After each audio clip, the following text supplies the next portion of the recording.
Hi there, this is Jacob Nash, Algebra Lessons, and this is Unit 3, Lesson 6. Or, not Unit 3, sorry, Unit 4, Lesson 6. On how to factor by using the add-multiply technique, which can be called bottoms-up factoring or other things, but I'm just calling it this because that's what makes sense to me. So, here's when you can use it, just as a review from Lesson 3. Or Lesson 4. What was it? 3, 4? Oh, wait a second. Okay. I think I've been mixing up the lesson numbers. So I probably said Lesson 5 on the last one, but it was actually Lesson 4. This is Lesson 5. Sorry about that. I might be mixed up with the numbers, so whatever. So, you can only do this if there are 3 terms, and, so 3 terms. And, on the first term, if it's in standard form, which means that the highest exponent is first, the first exponent has to be 4, or it can be 2.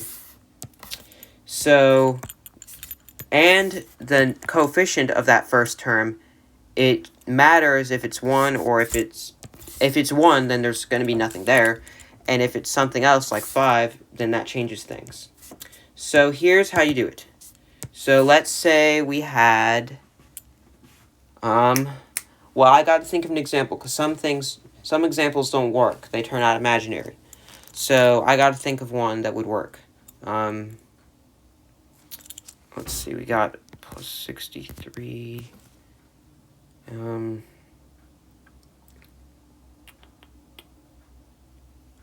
Okay, we'll do this one. Okay. X squared plus 24. Wait, 24, let me think. 21. Yeah, 24x. Okay, that's moved over. Okay, I've thought of one that would work. Okay. So here's what you do. Well, first you have to see, is there a coefficient that's not 1 for the first term? No, it is 1, so we don't have to do anything, like the multiplying, which is called bottoms-up factoring. We don't have to do that right now.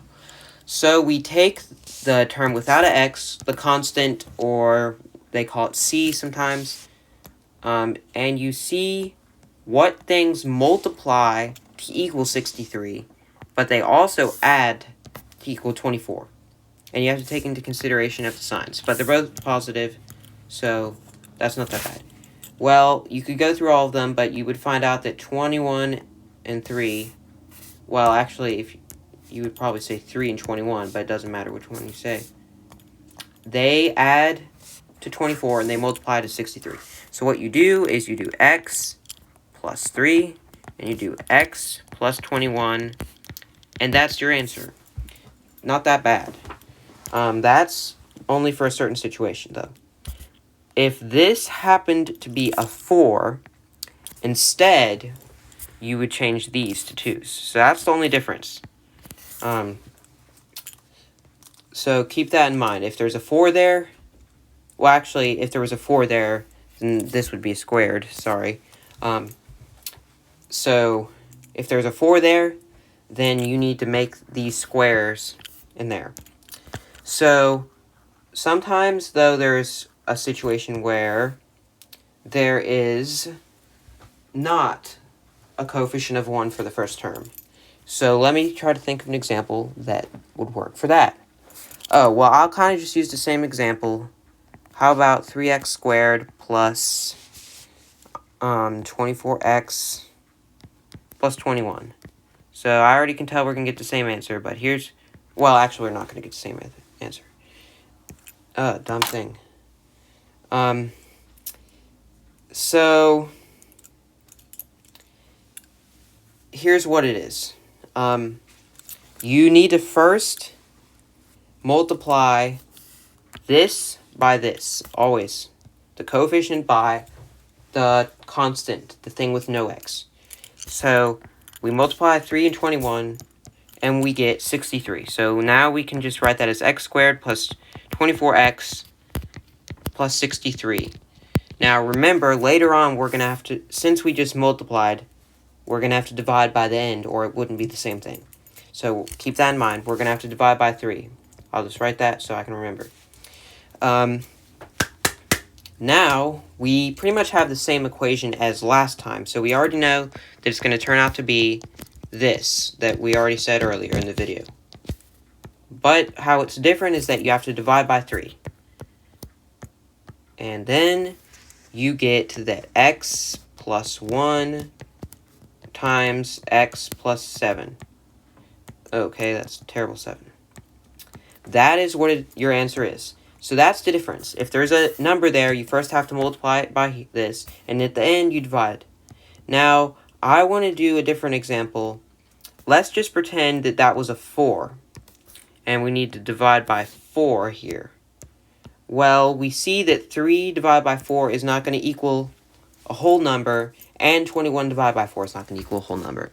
So, because you only want whole numbers, you need to just say 4x plus 3, and then 24x plus 21. So that's what happens if it wasn't a whole number. Now, sometimes you even get something like this.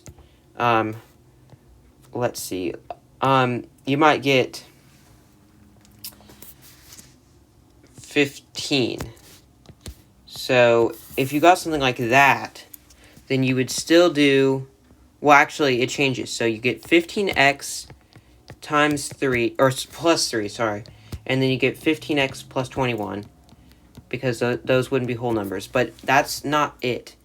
These numbers, you can divide by something, so you go back to our grouping, or Grace-Con factor, and you can divide by 3 on each of those. If you did that, you would then get 5x plus 1, and then you get 5x plus 7. So that's the different ways that there can be for the add multiply technique. If they can't add and multiply to equal something, here, let me show you an example if that happened. How about we do 4x squared plus 2x plus 19. Okay, we see that we're going to have to multiply these. So then we get x squared plus 2x equals 76. Or sorry, not equals, plus 76. Now, 76. Are there two things that equal 76, or multiply to equal 76, that can, what am I trying to say? Add to equal 2. No, there's not. So that means one of two things. It means that you're going to have to use the quadratic formula because it can't factor, or it means that they're imaginary values, meaning that whatever graph this is, which is a quadratic, would not touch the x-axis.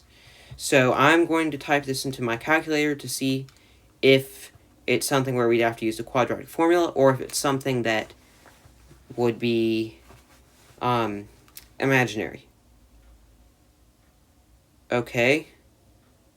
Oh, okay. Obviously, I should have known that. So, going back to our quadratic unit, we can see that's the y-intercept, and it's pointing up. If the y-intercept is at 19, and it's pointing up, obviously it's not going to touch the x-axis, and if it doesn't, that's why it's imaginary. So that's why I didn't factor. So that's it for this video on add, multiply, factoring. I'll see you on the next one about how you can do the difference of square roots.